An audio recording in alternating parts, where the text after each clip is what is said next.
natin ngayon ay PE. Ang pag-aaralan po natin ngayon ay kilos locomotor at D-locomotor. Ating alamin. Alam mo ba, ang kilos locomotor ay kilos na umaalis sa pwesto. Halimbawa,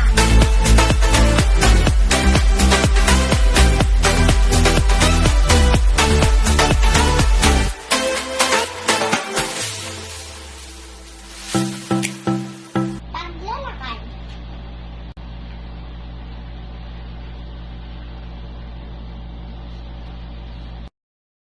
Sasayaw.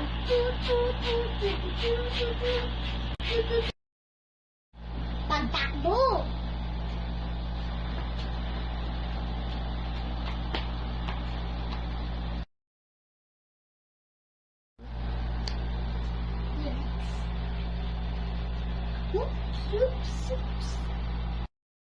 Marcha.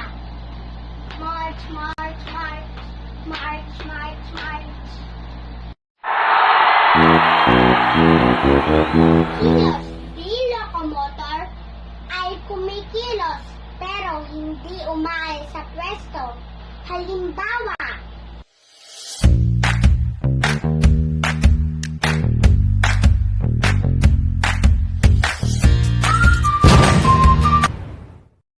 pagkaway.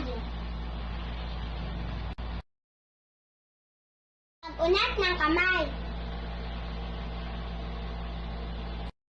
Sulat.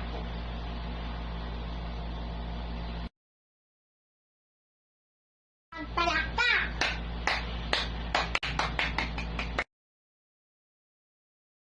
Pagkain. Naway may natutunan kayo sa aking ibinahaging aralin. Maraming salamat. Paalam.